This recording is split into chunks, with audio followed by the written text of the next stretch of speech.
Hey there, Ignite family. I hope you have had a wonderful Thanksgiving and Thanksgiving break so far. We have just a few days left before we head back on Monday, and then we have 2 weeks until Christmas break. Isn't that crazy? This year is almost halfway done. That is nuts. We have a newsletter coming out this weekend, so you're going to get a lot of information about all the things coming up in December. We're going to have some information about graduation and different things coming up in the spring, because there is a lot happening in the next 6 months, and we want you to know all about it. But right now, I just wanted to answer one question that we've been getting repeatedly about dropping classes. So you are able to drop classes before before next semester starts, and not be responsible to pay the spring semester.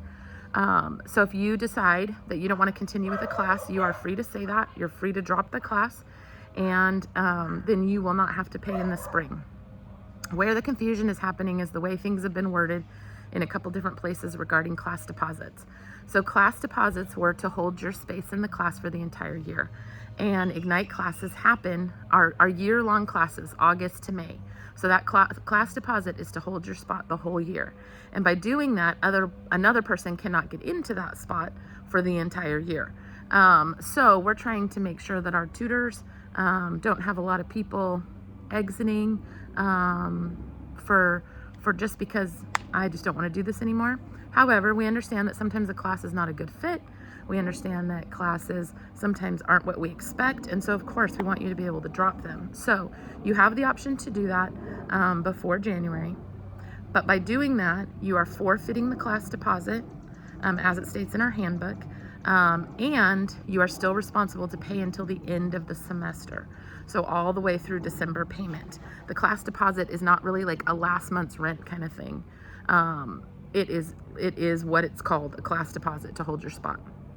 Now, if you drop your class before January, then you're not held responsible in the spring. You're in good financial standing. You don't have to pay for that.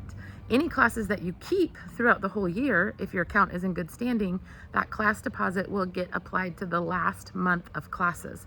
But what we mean by that is the last month of Ignite classes. Because our classes are year-round, or year-long, that deposit, or the last month of classes, is not until April and May.